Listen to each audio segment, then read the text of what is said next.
Una de las doctrinas esenciales de la fe cristiana es la encarnación del Hijo de Dios. El hecho de que nuestro Señor Jesucristo, la segunda persona de la Trinidad, se hizo hombre para salvarnos. Él asumió una naturaleza humana, igual que la tuya, igual que la mía, excepto en el hecho de que Él nunca pecó.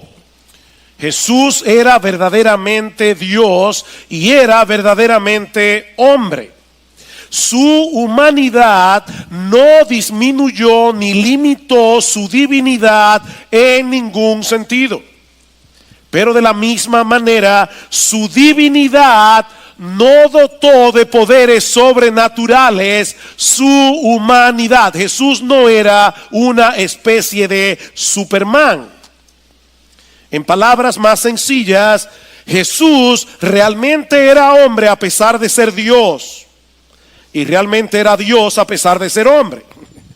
Esto es imposible de entender con nuestra mente finita, pero esa es la clara enseñanza del Nuevo Testamento.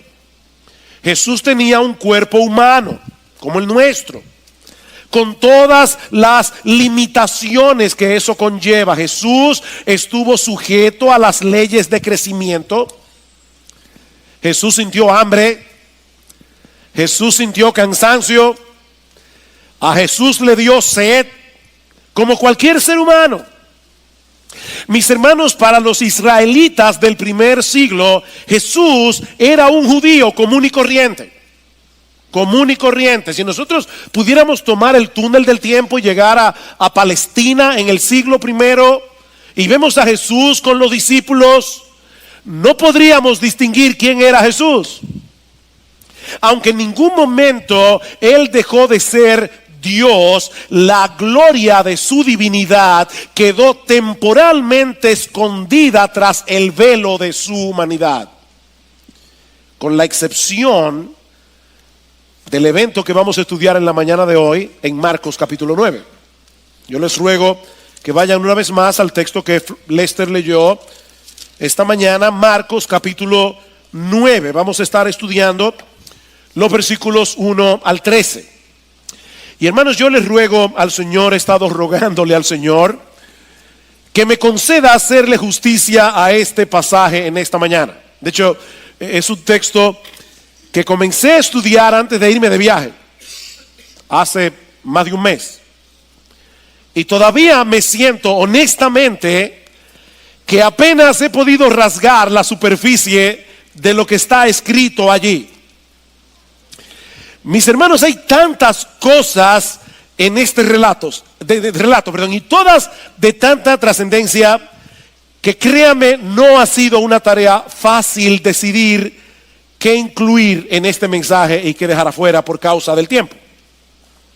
Y es mi anhelo y mi oración que la contemplación de esta escena tan extraordinaria pueda ser profundamente consoladora, profundamente iluminadora y profundamente transformadora al mismo tiempo.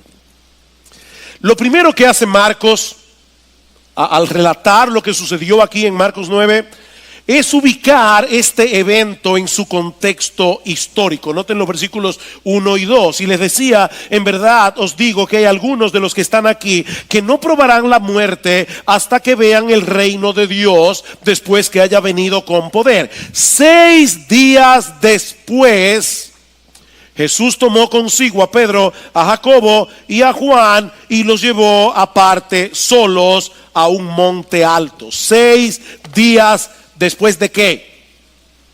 Bueno, 6 días después de lo que había sucedido en la región de Cesarea de Filipos y que nosotros estudiamos en el último mensaje de esta serie, lamentablemente hace más de un mes. El Señor Jesucristo había preguntado a sus discípulos qué decían los hombres acerca de Él. Marcos capítulo 8, versículo 28. Y les respondieron diciendo, unos dicen que tú eres Juan el Bautista, otros que tú eres Elías, pero otros uno de los profetas. Y Él les preguntó de nuevo, pero vosotros, ¿quién decís que soy yo? Y respondiendo Pedro le dijo, tú eres el Cristo. En el Evangelio de Mateo, En el pasaje paralelo se nos da una versión más extensa de esta conversación entre Jesús y el apóstol Pedro. Lo que él dice acerca del Señor en representación de los 12 es que Él es el Cristo, el Hijo del Dios viviente. Tú eres el Cristo, el Hijo del Dios viviente. Y entonces el Señor le responde con estas conocidísimas palabras: bienaventurado eres, Simón, hijo de Jonás, porque eso no te lo reveló carne ni sangre, sino mi Padre que está en los cielos. Y yo también te digo que tú eres Pedro, y sobre esta roca edificaré mi iglesia, y las puertas del Hades no prevalecerán contra ella. Esta iglesia que Jesús está edificando tiene como fundamento, tiene como base esta verdad fundamental que el apóstol Pedro acaba de revelar acerca de él. Jesús es el Cristo, Jesús es el Mesías, que fue ampliamente anunciado por los profetas del Antiguo Testamento, pero es al mismo tiempo el Hijo de Dios, la segunda persona de la Trinidad que vino al mundo como hombre para morir en una cruz por nuestros pecados. Noten lo que el Señor continúa diciendo en el versículo 31 de Marcos 8. Y comenzó a enseñarles que el Hijo del Hombre debía padecer muchas cosas y ser rechazado por los ancianos, los principales sacerdotes y los escribas, y ser muerto, y después de 3 días resucitar. Era necesario que ese Jesús, a quien Pedro ha identificado como el Cristo y el Hijo de Dios, fuera a Jerusalén y allí padeciera en manos de los líderes religiosos de Israel, que fuera muerto y que resucitara al 3er día, porque de otro modo era imposible pagar nuestra deuda con la justicia de Dios. Es precisamente la identidad de Jesús como el Dios encarnado lo que le da valor y significado a su muerte redentora. La sangre que Cristo derramó en la cruz del Calvario puede limpiar nuestros pecados, porque es la sangre del Hijo de Dios hecho hombre. Pero eso es algo que los discípulos no podían entender. Versículo 32 del capítulo 8. Y les decía estas palabras claramente. Y Pedro le llevó aparte y comenzó a reprenderle. Mas él, volviéndose y mirando a sus discípulos, reprendió a Pedro y le dijo: quítate de delante de mí, Satanás, porque no tienes en mente las cosas de Dios, sino las de los hombres. En ese momento Satanás estaba usando a Pedro, y esto es muy importante para entender la escena de Marcos 9. Satanás estaba seduciendo a Pedro para que a su vez tratara de que Jesús obtuviera gloria sin cruz. Pero eso es imposible, hermanos. Es imposible para Cristo, y en otro sentido diferente es imposible para los cristianos también. Versículo 34. Y llamando a la multitud y a sus discípulos les dijo: si alguno quiere venir en pos de mí, niéguese a sí mismo, tome su cruz y sígame. Porque el que quiera salvar su vida la perderá, pero el que pierda su vida por causa de mí, del evangelio, la salvará. Pues ¿de qué le sirve a un hombre ganar el mundo entero y perder su alma? Pues ¿qué dará un hombre a cambio de su alma? Porque cualquiera que se avergüence de mí y de mis palabras en esta generación adúltera y pecadora, el Hijo del Hombre también se avergonzará de él cuando venga en la gloria de su Padre con los santos ángeles. Mis hermanos, el siervo no es mayor que su Señor. Si Cristo no obtuvo la gloria sin cruz, nosotros tampoco podemos. El que quiera salvar su vida, el que quiera mantener su vida para sí mismo, haciendo su voluntad, buscando su propia gloria, haciendo lo que él quiere hacer, va a perder su vida. Pero el que pierda su vida porque la entrega totalmente a Jesús para que Él sea su amo, para que Él sea su Señor, ese la hallará. Mis hermanos, la cruz no es el final del camino. El Señor Jesucristo resucitó, como acabamos de cantar. Él ascendió a los cielos y algún día volverá en la gloria de su Padre con sus ángeles. Y dice en Mateo 16:27 que Él entonces pagará a cada uno conforme a sus obras. Mis hermanos, nosotros seguimos a un Señor que fue aborrecido por el mundo, a un Señor que fue crucificado. Y los cristianos vamos detrás de Él, transitando por el mismo camino que Él transitó. Si el mundo se aborrece, dice el Señor, sabed que a mí me ha aborrecido antes que a vosotros. Si ustedes fueran del mundo, el mundo los amaría. Pero ustedes no son del mundo, ustedes son míos. Esa era la lección que los discípulos necesitaban aprender en ese momento. Pero entonces el Señor hace una declaración sorprendente en el versículo 1 del capítulo 9 de Marcos y que prepara el camino para la escena de la transfiguración. Cristo dice en Marcos 9:1 que algunos de los que estaban allí, refiriéndose de manera particular a Pedro, a Juan y a Santiago, iban a contemplar un destello de la dignidad que Cristo posee como Dios y como Rey, y que será plenamente manifestada al mundo cuando Él regrese en la gloria de su Padre. Y eso fue precisamente lo que sucedió 6 días después. ¿Estamos todavía en el carril? La conversación en Cesarea de Filipos, 6 días después, el Señor se transfiguró, dice Marcos capítulo 9 versículo 2, delante de Pedro, Juan y Santiago. La palabra transfiguración es una palabra griega que todos ustedes conocen, o la mayoría de ustedes conocen, es la palabra griega metamorfosis. El Señor Jesucristo tuvo un cambio de forma, un cambio de estado. Dice en Lucas 9:29 que la apariencia de su rostro se hizo otra. Mis hermanos, momentáneamente, en el monte de la transfiguración, el Señor descorrió el velo de su humanidad, para que Pedro, Juan y Santiago pudieran contemplar quién era Él realmente en toda su gloria. Y que al mismo tiempo estos 3 discípulos tuvieran un adelanto de la segunda venida.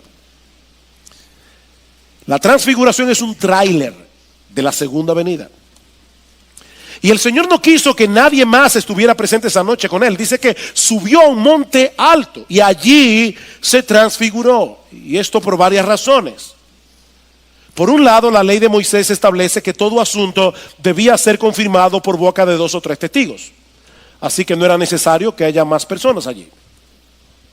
De manera que estos 3 discípulos eran suficientes.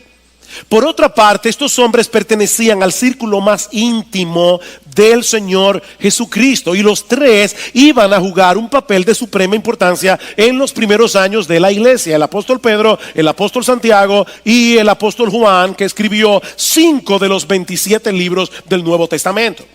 Ahora, la razón principal probablemente por la que el Señor no quería que las multitudes se expusieran a ese despliegue de su gloria era para que no trataran de hacerlo rey antes de tiempo. Y sin haber entendido la verdadera naturaleza de su obra salvadora. Por eso prohíbe tajantemente a estos discípulos que contaran a otros lo que vieron esa noche hasta después de su resurrección. Noten el versículo 9 del capítulo 9. Cuando bajaban del monte, les ordenó que no contaran a nadie lo que habían visto hasta que el Hijo del Hombre resucitara de entre los muertos. Es en ese contexto que ocurre el evento de la transfiguración. Versículo 2, una vez más: 6 días después, Jesús tomó consigo a Pedro, a Jacobo y a Juan y los llevó aparte solos a un monte alto y se transfiguró delante de ellos, y sus vestiduras se volvieron resplandecientes, muy blancas, tal como ningún lavandero sobre la tierra las puede emblanquecer. Y se les apareció Elías junto con Moisés y estaban hablando con Jesús. Yo les decía, hermanos, hay muchas cosas aquí. Esta escena que Marcos está describiendo es muy parecida a lo que ocurre en Éxodo capítulo 24, Cuando Moisés sube al monte Sinaí para encontrarse con Dios.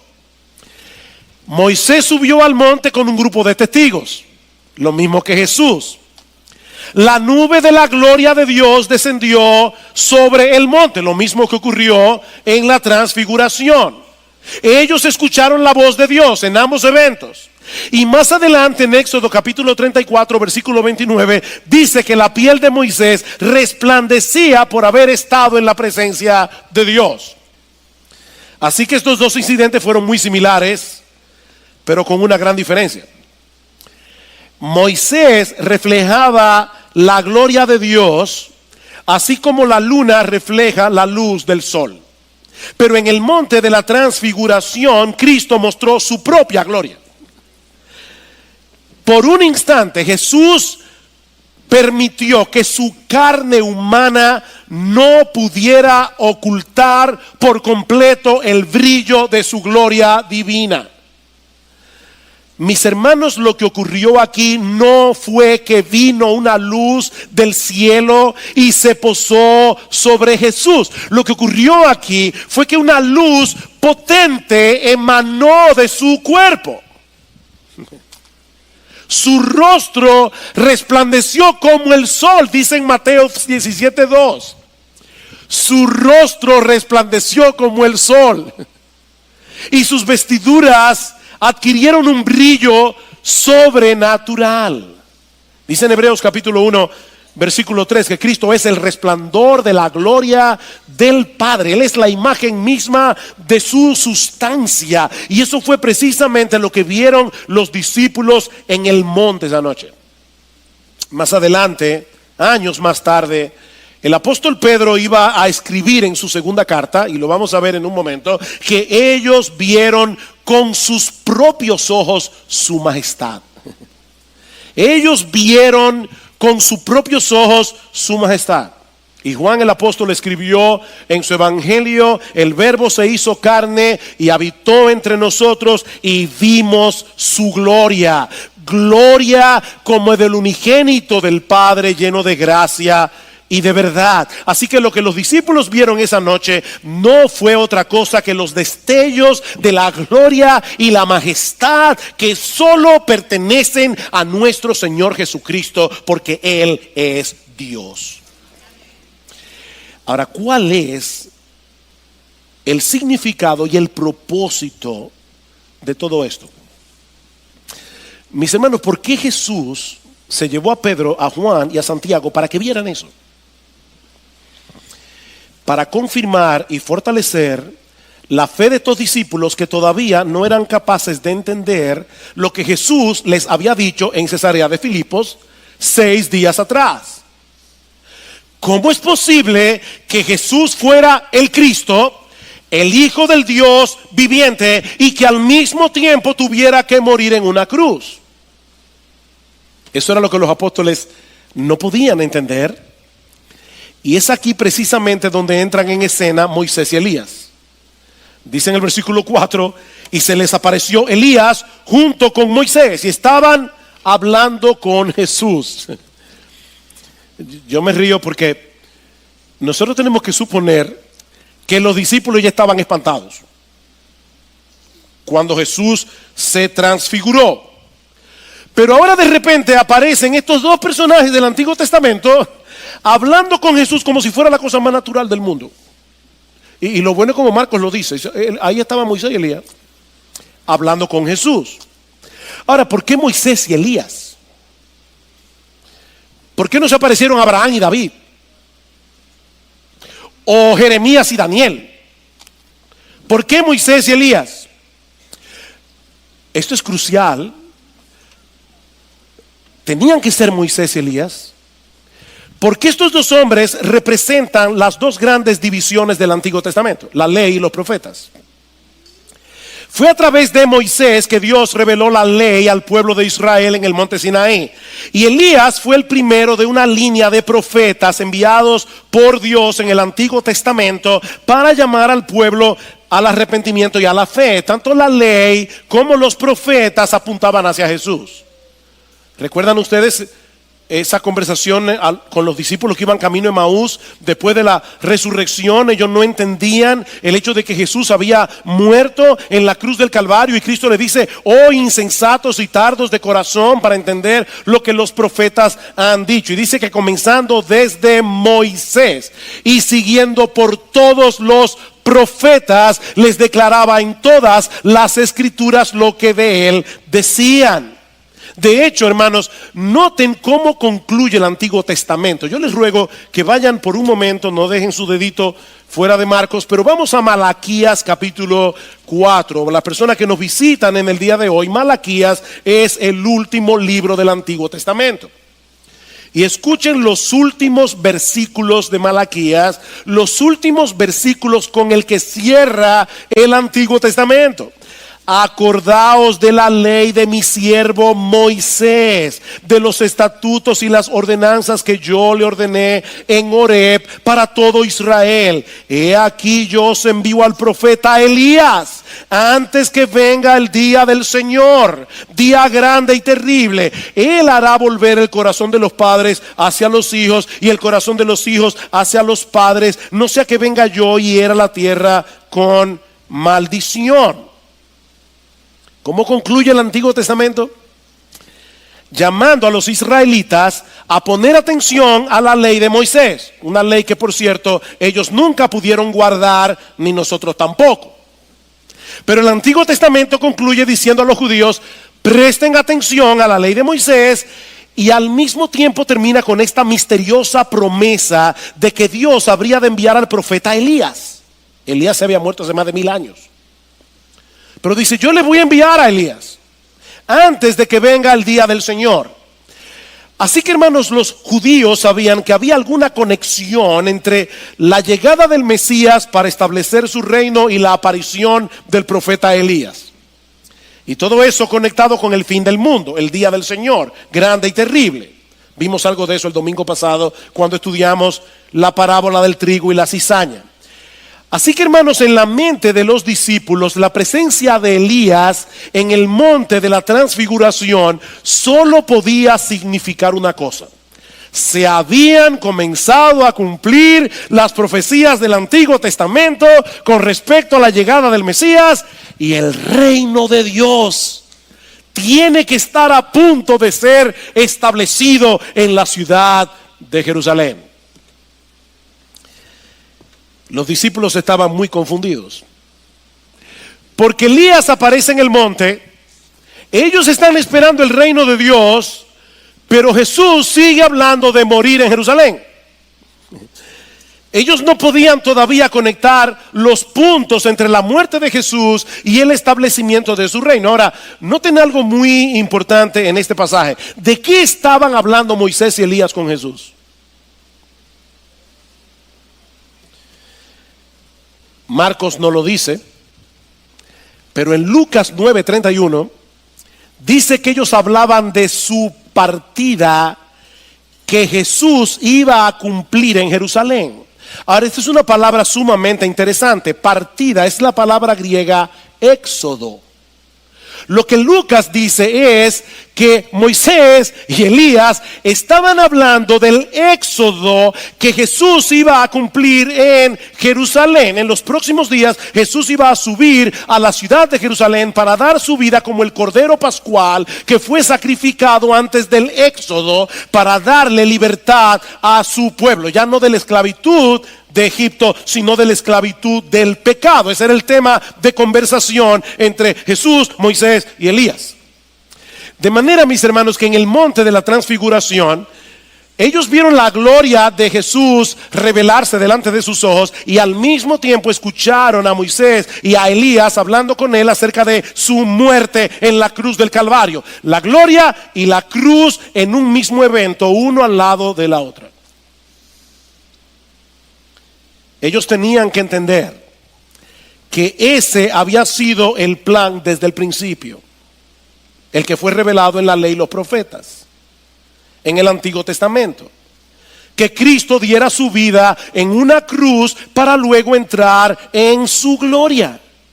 Mis hermanos, esa es la razón por la que Moisés y Elías estaban allí. Ellos estaban confirmando la enseñanza que encontramos en todo el Antiguo Testamento, desde Génesis capítulo 3, versículo 15, cuando Dios promete enviar un Salvador. Cristo tenía que hacerse débil para vencer. Cristo tenía que morir para darnos vida.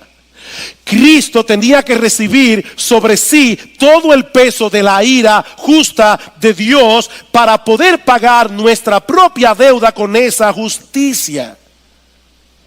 Pero increíblemente todavía los discípulos no lo pueden entender. Noten lo que ocurre en los versículos 5 y 6. Entonces Pedro, interviniendo como siempre, dijo a Jesús: Rabí, bueno es estarnos aquí, hagamos 3 enramadas. Y la verdad es que fue bastante humilde. Una para ti, otra para Moisés y otra para Elías. Él no habló de hacerse ninguna cabaña para él mismo. Hagamos 3 enramadas, 3 tabernáculos, uno para ti, uno para Moisés, otro para Elías. Y Marcos dice, porque él no sabía qué decir, pues estaban aterrados. No sabía qué decir. Ese es un comentario interesante, porque recuerden que Marcos no estuvo allí esa noche. Así que Pedro, que era su padre espiritual, tiene que habérselo contado. Así que Pedro, cuando le contó a Marcos lo que sucedió en el monte de la transfiguración, le dijo: yo me puse a hablar como un tonto. Yo estaba hablando disparates. De hecho, Lucas dice más claro todavía, él no sabía lo que decía. Él estaba aterrado, Pedro estaba lleno de temor. Ahora, Santiago y Juan también estaban aterrados, pero se quedaron callados. Esa fue la diferencia. Pedro no. Y el comentario de Pedro es muy revelador. Hagamos 3 enramadas y quedémonos aquí. Aparentemente Pedro quería congelar ese momento de gloria. ¿Para qué bajar de la montaña si podemos celebrar aquí la llegada del reino junto a Moisés y a Elías? Mis hermanos, Pedro tenía el mismo problema que todos nosotros tenemos. Nosotros queremos los beneficios del evangelio, evadiendo al mismo tiempo el camino de la cruz. Nosotros queremos gloria sin cruz. Pero eso no solo es absolutamente imposible, eso es distorsionar por completo lo que el evangelio realmente ofrece. Mis hermanos, déjenme hacerles una pregunta. ¿Cuál es el mayor beneficio que Dios nos ofrece en el evangelio? Algunos deben estar pensando, bueno, el perdón de nuestros pecados, y en parte tienen razón, pero el perdón de nuestros pecados no es un fin en sí mismo. El perdón de los pecados es el medio a través del cual nosotros podemos obtener de parte de Dios algo que es infinitamente mayor. ¿Saben lo que es? A Cristo mismo. Lo que el evangelio ofrece es tener comunión con Dios a través de la persona de Jesús. El gran beneficio del evangelio es Cristo mismo. No importa si estamos en el monte de la transfiguración o en el valle de la aflicción. Pedro no quería dejar escapar ese momento de gloria. Él quería congelar ese momento de felicidad, porque él no había entendido todavía que la verdadera gloria no depende de estar en una circunstancia particular. ¿Oíste eso? La verdadera gloria no depende de estar en una situación particular. La verdadera gloria depende de estar con Jesús. Es de estar en comunión con Él, independientemente de las circunstancias. Lamentablemente eso es algo, mis hermanos, que nosotros tendemos a olvidar todo el tiempo. Y sobre todo cuando las cosas parecen estar saliendo bien. Es tan fácil para nosotros sustituir a Jesús por tantas cosas. ¿Y sabe lo que hace Dios por nuestro bien? Que muchas veces tiene que colocarnos en circunstancias difíciles. Dios tiene que privarnos de cosas que en lo más profundo de nuestro corazón nosotros deseamos y anhelamos. ¿Y saben por qué Dios hace eso? Para mostrarnos que Jesús es suficiente. Él es nuestra única esperanza. Él es nuestro único consuelo. ¿Ves? Jesús. De ahí lo que sucede inmediatamente después, versículo 7. Entonces se formó una nube cubriéndolos y una voz salió de la nube: este es mi Hijo amado. Este es mi Hijo amado. En el bautismo el Padre dice: este es mi Hijo amado en quien yo tengo toda mi complacencia. Este es mi Hijo amado. En otras palabras, mis hermanos queridos, Jesús llena por completo el corazón del Padre. Él dice: Él es mi Hijo amado en quien yo tengo toda mi complacencia. Pero nosotros muchas veces le decimos a Dios: bueno, eso será para ti, para mí Jesús no es suficiente.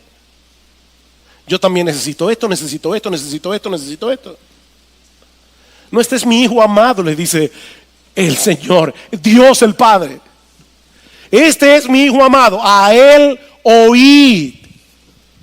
La misma nube que descendió sobre el monte Sinaí en los días de Moisés, esa misma nube que cubrió el tabernáculo, que cubrió el templo en el Antiguo Testamento, envolvió a los discípulos esa noche. Y desde la nube ellos escucharon al Padre señalando a Jesús como a su Hijo amado y como su revelación final. Escuchen a Jesús, porque aún Moisés y Elías testifican acerca de Él. ¿Saben lo que ocurrió cuando la nube desapareció? Que ya Moisés y Elías no estaban allí. Dice el texto: estaba Jesús solo.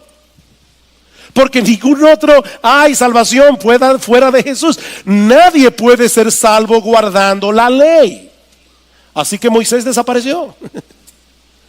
Y la única función de los profetas es señalar a los hombres hacia Jesús. Así que Elías también desapareció. Solo importaba Jesús. Él era el único que tenía que estar allí, porque Él es el único Salvador. Ahora, hermanos, no me malentiendan, el Antiguo Testamento sigue siendo importante. Sigue siendo importante, pero solo porque nos lleva de la mano hacia la persona de Jesús. Es palabra de Dios, inspirada. Eso es lo que le dice Pablo a Timoteo en la segunda carta. Le dice: Timoteo, recuerda la escritura que tú aprendiste desde niño. Y obviamente se refiere al Antiguo Testamento, porque cuando Timoteo era un niño, el Nuevo Testamento no estaba escrito. Le dice: Timoteo, recuerda las escrituras que tú aprendiste desde niño, el Antiguo Testamento, las cuales te pueden hacer sabio para salvación por la fe que es en Cristo Jesús. ¿Qué es lo que hace el Antiguo Testamento? Llevarnos a Jesús. Ahora, increíblemente, los discípulos todavía no lo entienden. Versículo 9. Cuando bajaban del monte, les ordenó que no contaran a nadie lo que habían visto hasta que el Hijo del Hombre resucitara de entre los muertos. Y se guardaron para sí lo dicho, discutiendo entre sí qué significaría eso de resucitar de entre los muertos. Hermanos, ¿por qué los discípulos estaban confundidos acerca de la resurrección? En el Antiguo Testamento había resurrección y ellos habían visto a Cristo resucitar muertos. La confusión de los discípulos no era con respecto al significado de la palabra resurrección. Ellos sabían perfectamente que resucitar era volver a la vida. Ellos entendían el concepto. Lo que ellos no podían entender era lo de la resurrección de Jesús. Porque antes de resucitar, ¿qué hay que hacer? Morirse primero. Obviamente. Tú no puedes resucitar si no te mueres primero. ¿Ven cuál es el punto? Todavía a los discípulos les resulta difícil aceptar que Jesús sea el Cristo, el Hijo del Dios viviente, y que tenga que morir en una cruz. Versículo 11. Y le preguntaron diciendo: ¿por qué dicen los escribas que Elías debe venir primero? Parece que Pedro ya había aprendido la lección. En vez de decirle a Jesús y reprenderlo como en el capítulo anterior, tú no puedes morir, él va por otro lado. ¿Cómo es eso de que Elías debe venir primero? ¿Cuál es el punto de esta pregunta? Recuerden, hermanos, la conexión que hacían los judíos, basados en el capítulo 4 de Malaquías, entre la aparición del profeta Elías y el establecimiento del reino del Mesías. ¿A quién acaban de ver los discípulos en el monte? Al profeta Elías. La pregunta que ellos están haciendo de forma velada es: ¿por qué tú sigues insistiendo en el hecho de que vas a morir si acabas de reconocer que tú eres el Cristo y Elías ya vino? No se supone que nosotros debemos ir a Jerusalén, no a morir, sino a reinar. ¿Por qué sigues insistiendo en tu muerte en la cruz? De nuevo la misma confusión. ¿Estaban equivocados los escribas en su interpretación del Antiguo Testamento? No del todo, pero lo estaban interpretando a medias. Versículo 12. Y él les dijo, Cristo: es cierto que Elías al venir primero restaurará todas las cosas. Eso es cierto. Sin embargo, ¿cómo está escrito del Hijo del Hombre que padezca mucho y sea despreciado? Pero yo os digo que Elías ya ha venido y le hicieron cuanto quisieron, tal como está escrito acerca de él. Lo que Jesús está diciendo, mis hermanos, es algo como esto: los escribas tienen razón en cuanto a la aparición de Elías como un preámbulo de la llegada del Mesías. Lo que ellos están perdiendo de vista son todos esos textos del Antiguo Testamento que también profetizan el hecho de que el Mesías tiene que sufrir, de que el Mesías tiene que padecer. Génesis 3:15, Salmo 22, Isaías 53, hay un montón de textos en el Antiguo Testamento que enseñaban claramente que cuando el Mesías viniera iba a sufrir, iba a morir en una cruz. Como ellos no entendían, los escribas y los líderes religiosos de Israel no entendían las escrituras, rechazaron al precursor del Mesías. ¿Quién era el precursor del Mesías? Juan el Bautista. Juan el Bautista vino con el espíritu y el poder de Elías. Eso es lo que dice en Lucas capítulo 1 versículo 17. Dice: él viene con el poder de Elías. Y de hecho, en Lucas 1 se cita el texto de Malaquías. Dice: él volverá el corazón de los padres hacia los hijos. O sea, Elías va a venir en la persona de Juan el Bautista. No fue una reencarnación, pero Juan el Bautista tuvo un ministerio parecido al de Elías. De hecho, Cristo lo dijo claramente en Mateo capítulo 17 versículo 14. Mateo 11:14. Él es el Elías que había de venir. Él es el Elías que había de venir. ¿Y qué hicieron los judíos con ese Elías? Lo rechazaron. Y si la nación de Israel rechazó al precursor, también iba a rechazarlo a él. Ellos no podían aceptar a un Mesías que obtiene gloria muriendo en debilidad para salvar a pecadores, y por eso lo mataron. Lo increíble es que al matarlo cumplieron lo que estaba profetizado sin saberlo. La sabiduría de Dios. Ahora, los discípulos tenían un problema similar, pero con un corazón diferente. Ellos confiaban en Jesús, aunque no entendieran del todo lo que él había estado enseñándoles hasta ese momento. Y cuando Jesús resucita de los muertos después de haber sido crucificado, repentinamente todas las piezas del rompecabezas cayeron en su lugar. Y gracias al Señor que nosotros tenemos a un Salvador paciente, a un Salvador lleno de gracia, que siempre está dispuesto a esperar que nosotros entendamos las cosas. Porque nosotros somos igualitos a estos discípulos. Escuchen, hermanos, lo que Pedro escribió en su segunda carta, haciendo referencia a lo que sucedió esa noche en el monte de la transfiguración. Segunda de Pedro, capítulo 1. Segunda de Pedro, capítulo 1, versículo 16. Dice Pedro: porque cuando os dimos a conocer el poder y la venida de nuestro Señor Jesucristo, no seguimos fábulas ingeniosamente inventadas, sino que fuimos testigos oculares de su majestad. Pues cuando él recibió honor y gloria de Dios Padre, la majestuosa gloria, le hizo esta declaración: este es mi Hijo amado, en quien me he complacido. Y nosotros mismos escuchamos esta declaración hecha desde el cielo cuando estábamos con él en el Monte Santo.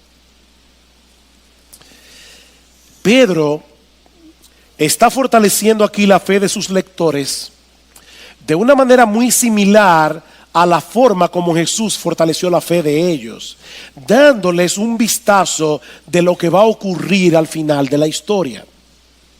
Nuestro Señor Jesucristo volverá, mis hermanos. Nuestro Señor Jesucristo viene a establecer su reino, y nosotros reinaremos junto con él por los siglos de los siglos. Esto no es un mito, esto no es una fábula, dice Pedro, porque nosotros fuimos testigos oculares de su majestad.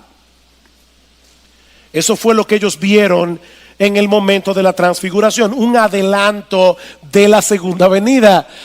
Eso es lo que dice Marcos en el versículo 1 del capítulo 9. En verdad os digo que hay algunos de los que están aquí que no probarán la muerte hasta que vean el reino de Dios después que haya venido con poder. Algunos de ustedes verán los trailers del reino, el adelanto del reino, el preview del reino. Es lo que Jesús está diciendo aquí. Eso fue lo que vieron y oyeron Pedro, Juan y Santiago en el monte. Ellos no solamente fueron testigos oculares de la segunda venida, ellos fueron testigos auditivos, porque ellos escucharon claramente la voz de Dios, atribuyéndole a Jesús honor y gloria, dice Pedro en el versículo 17. Y eso debía ser suficiente para que ellos pudieran enfrentar las pruebas que les iban a venir. Todos los apóstoles, excepto Juan, murieron martirizados. Bueno, pastor, es que yo nunca he tenido una experiencia como esa. Y es por eso que mi fe se tambalea en ocasiones. No, mis hermanos. Escuchen lo que Pedro sigue diciendo a partir del versículo 19. Y así tenemos la palabra profética más segura, a la cual hacéis bien en prestar atención, como a una lámpara que brilla en el lugar oscuro hasta que el día despunte y el lucero de la mañana aparezca en vuestros corazones. Wow, yo quisiera predicar solo un sermón de esa parte, pero no puedo, y ya estamos terminando. Lo que Pedro nos está diciendo aquí, oigan esto, hermanos, con mucha atención. Lo que Pedro nos está diciendo aquí es que el evento de la transfiguración apunta hacia el futuro para poner un sello de aprobación sobre lo que se reveló en el pasado y así fortalecer en el presente nuestra fe. Déjenme explicar a qué me refiero. La palabra profética del Antiguo Testamento es segura porque es una revelación de Dios. Noten lo que dice el versículo 20: pero ante todo sabed que ninguna profecía de la Escritura es asunto de interpretación personal. Eso no quiere decir que tú y yo no debemos interpretar la Biblia. Lo que él está diciendo es: ninguna profecía de la Escritura vino como una decisión personal del profeta que la escribió. O sea, no fue que de repente Isaías se sentó bajo una montaña y se puso a escribir Isaías 53. Eso se lo reveló Dios. La palabra interpretación es una palabra griega que también significa decisión. Ninguna profecía de la Escritura fue escrita por decisión personal del profeta, pues ninguna profecía fue dada jamás por un acto de voluntad humana, sino que hombres inspirados por el Espíritu Santo hablaron de parte de Dios. Así que el Antiguo Testamento es seguro. Sin embargo, el evento de la transfiguración confirma todavía más las escrituras del Antiguo Testamento en una forma más espectacular, más sorprendente, porque ellos vieron un adelanto de la gloria del Mesías de la que hablaron los profetas del Antiguo Testamento. La ley y los profetas, representados en Moisés y Elías, fueron en cierto modo vindicados por la transfiguración de Jesús. Lo que el Señor está diciendo en Marcos 9:1 es: voy a darles un adelanto de lo que ellos profetizaron para que ustedes puedan descansar confiados en las promesas de Dios, aun cuando tengan que atravesar momentos de aflicción. Queridos hermanos, es la contemplación de la gloria de Cristo en las Escrituras lo único que puede fortalecer la fe en medio de la prueba, y es lo único que puede ayudarte en tu lucha contra el pecado. Tú no vas a poder enfrentar los problemas de la vida a menos que tengas tus ojos colocados en la gloria de Jesús. No vas a poder. Tú no vas a poder luchar contra las seducciones del mundo. Tú no vas a poder luchar con las ofertas que el mundo te hace a menos que tú las compares con la hermosura de Jesús, a menos que tú pongas delante de las ofertas del mundo la gloria de Jesús. No vas a poder. La ley no santifica. La ley te dice lo que tú tienes que hacer, pero no te motiva. Lo único que te motiva a decirle no al pecado es porque en tu mente y en tu corazón tú digas con convicción: yo no voy a cambiar la basura del mundo por la gloria de Jesús. ¿Saben qué fue lo que ellos vieron esa noche en el monte de la transfiguración? La gloria y la majestad de aquel en quien tú y yo hemos creído. El que prometió estar con nosotros todos los días hasta el fin del mundo. ¿Ustedes recuerdan lo que sucedió en Éxodo 33 cuando Moisés le pidió a Dios: muéstrame tu gloria? ¿Saben lo que hizo Dios con Moisés? Le dice: no, Moisés, yo no puedo hacer eso. Ningún hombre verá mi gloria y vivirá. Lo escondió en una peña, hizo descender su gloria en una nube, como la que los discípulos vieron en el monte de la transfiguración.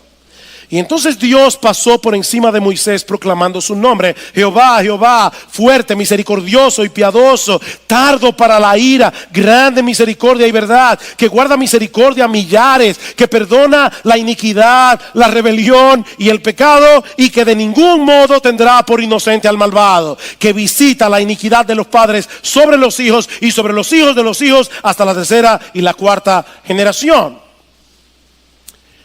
Lo importante no fue lo que Moisés vio ese día, porque él no vio nada excepto el piso. Fue lo que él escuchó.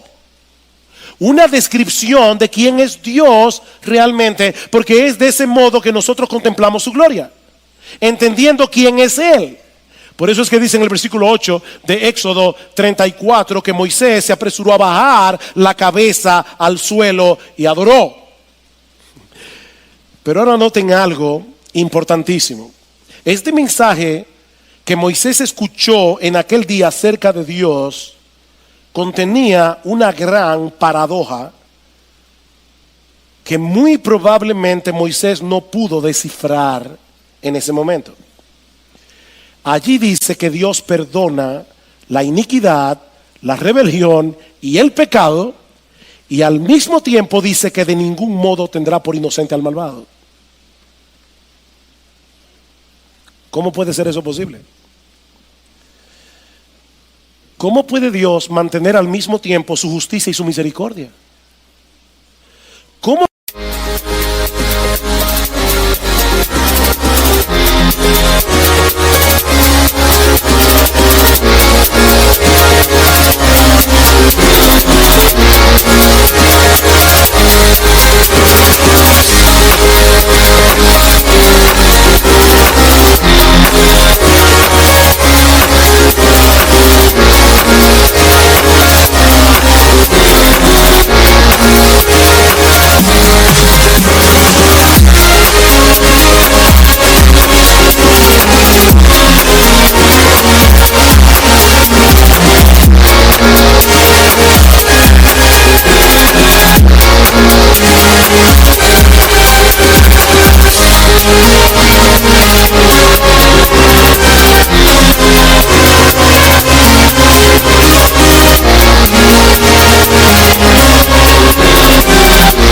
puede Dios en una misma oración decir que Él perdona la iniquidad, la rebelión y el pecado, y al mismo tiempo decir que Él de ningún modo tendrá por inocente al malvado?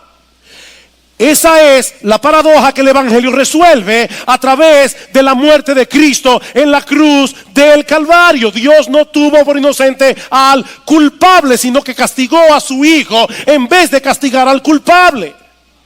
Y ¿saben lo glorioso de todo esto, mis hermanos? Que Pedro, Juan y Santiago estuvieron en el monte, vieron la gloria de Dios y no murieron,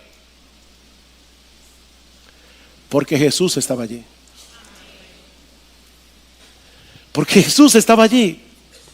Esa es la pieza restante de este rompecabezas que nos permite ver un cuadro aún más sorprendente y más extraordinario del cuadro que vio Moisés en el monte Sinaí.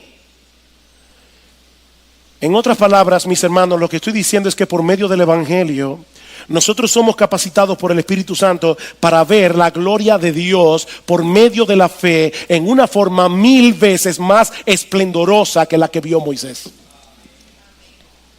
Es por eso que Pablo dice en 2 Corintios 4:6 que Dios resplandeció en nuestros corazones para iluminación del conocimiento de la gloria de Dios en la faz de Jesucristo. Si tú eres un cristiano, Dios te abrió los ojos, Dios resplandeció en tu corazón para que tú puedas ver la gloria de Dios en la faz de Jesucristo.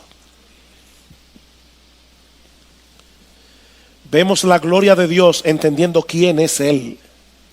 Y solo entendemos realmente quién es Él cuando lo vemos a través de aquel que satisfizo por completo su justicia, muriendo en nuestro lugar en la cruz del Calvario. Es una gloria que se revela a través de la debilidad del Hijo muriendo por nosotros en la cruz. Así que no lo olviden, mis hermanos, primero la cruz, luego la gloria. Primero la cruz, luego la gloria. Ese es el camino que Cristo trazó para sí mismo y para todos aquellos que sigan sus pisadas. Al igual que Pedro, todos nosotros quisiéramos quedarnos en el monte de la transfiguración. No queremos descender, pero no podemos, hermanos. No podemos. El día llegará cuando no tendremos que atravesar nunca más por el valle del dolor. El día llegará cuando Dios enjugará todas nuestras lágrimas. El día llegará, mis hermanos, cuando toda aflicción terminará para siempre. Pero ese día no ha llegado todavía.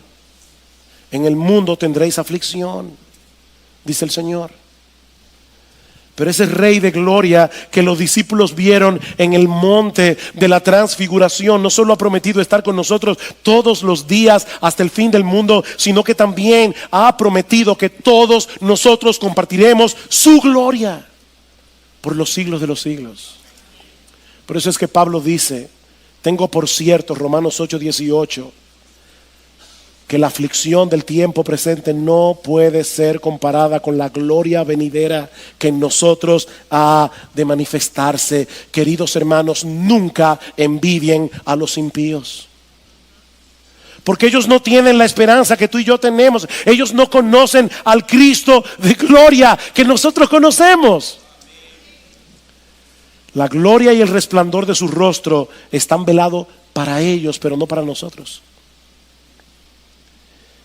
Y para aquellos que están sin Cristo, solo me resta recordarles lo que Dios el Padre dijo en el monte de la transfiguración. Este es mi Hijo amado en quien tengo complacencia, a Él oíd. Mi amigo, Dios no se complace en nadie más que no sea en su Hijo. Nadie podrá llegar a su presencia a menos que vaya amparado en la justicia perfecta de su Hijo, creyendo, confiando y descansando en la obra de salvación que Él llevó a cabo, muriendo en lugar de pecadores en la cruz del Calvario.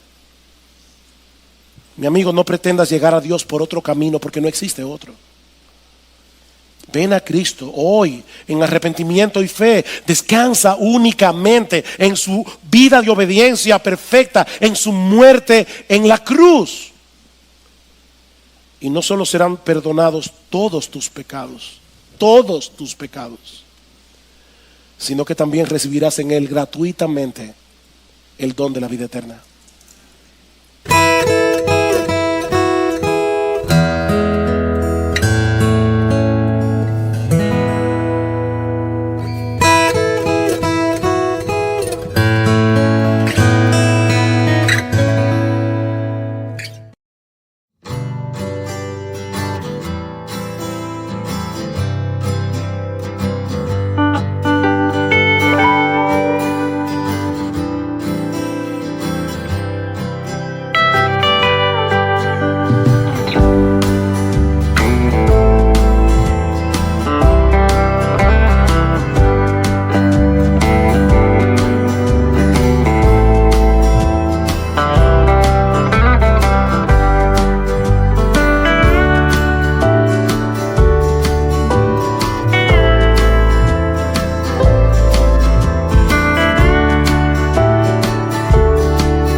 Amén.